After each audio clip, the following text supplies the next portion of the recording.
जय माता दी। मैं संजय पंडित। नवरात्र 2025 शारदीय नवरात्र चल रहा है, तो इस बार लोग ज़्यादा कन्फ्यूजन में हैं कि अष्टमी तिथि कब पड़ रही है, नवमी कब है, पारण कब करें। तो मैं इन सब के साथ चीज़ों को लेकर आपके समक्ष प्रस्तुत कर रहा हूँ। अष्टमी तिथि प्रारंभ होगी 29 सितंबर, सोमवार का दिन है, शाम को 4:31 से। तिथि की गणना जो है वो उदया तिथि में लिया जाता है। तो 30 सितंबर दिन मंगलवार को अष्टमी तिथि रहेगी, शाम को 6:06 तक। तो जो लोग अष्टमी का व्रत रखेंगे वो 30 तारीख को 30 सितंबर 2025 को रखेंगे, और नवमी तिथि प्रारंभ होगी 30 सितंबर को शाम को 6:06 से। 1 अक्टूबर की शाम को 7:01 तक रहेगा नवमी तिथि। तो जो लोग नवरात्र का व्रत रखेंगे 9 दिन का, उन्हें 1 अक्टूबर को सुबह कन्या पूजन, हवन इत्यादि करके मध्याह्न काल यानी दोपहर के 2 बजे के बाद वो पारण कर सकते हैं। यह शास्त्र में लिखा हुआ है कि 9 दिन का जो लोग व्रत रखते हैं उनका पारण नवमी में उनको करना चाहिए। तो नवमी तिथि रहेगी और दोपहर के 2 बजे के बाद जो है वो पारण कर सकते हैं।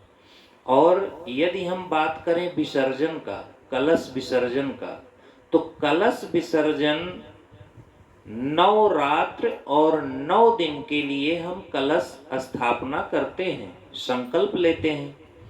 तो कलश विसर्जन जो करना है वो 1 अक्टूबर को नहीं करना चाहिए।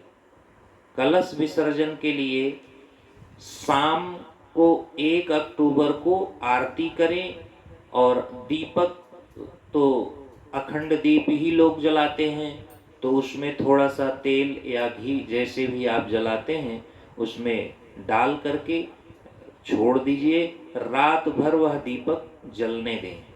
1 अक्टूबर को सुबह 9 बजे के बाद दीपक अपने आप जब भी बुझ जाए उसको बुझ जाने दीजिए, और 9 बजे के बाद जो है कलश विसर्जन करें। क्योंकि कलश विसर्जन जो है वो श्रवण नक्षत्र में करना चाहिए, तो 2 अक्टूबर को श्रवण नक्षत्र रहेगा और कलश विसर्जन आप 9 बजे के बाद करें। कलश विसर्जन कैसे करते हैं आज हम इसके बारे में विस्तार पूर्वक बताएंगे, क्योंकि जितना महत्वपूर्ण कलश रखना होता है, कलश स्थापना करना होता है, उतना ही महत्वपूर्ण बल्कि उससे अधिक महत्वपूर्ण है कलश विसर्जन करना। तो आप ध्यान से सुनिएगा इस बात को कि कलश विसर्जन करें कैसे। तो सबसे पहले कलश से पूर्ण पात्र हटाएं और किसी दूसरे बर्तन में रखें।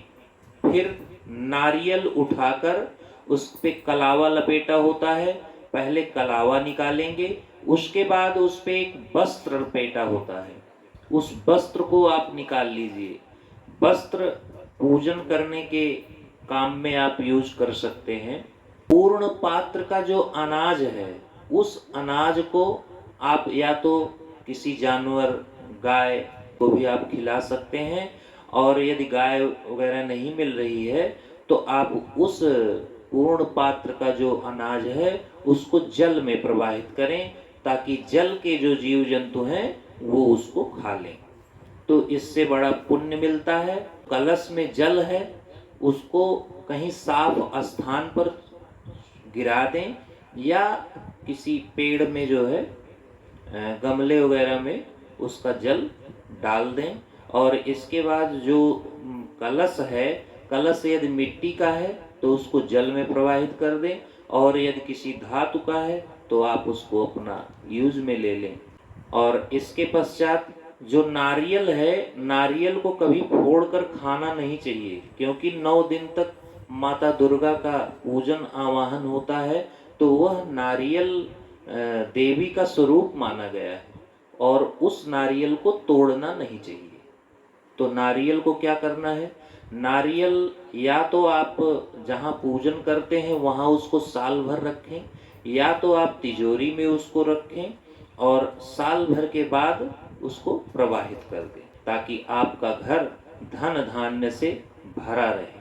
तो इस प्रकार से कलश विसर्जन 2 अक्टूबर को 9 बजे के बाद करें और विसर्जन करने का जो मंत्र है वह आप जान लीजिए।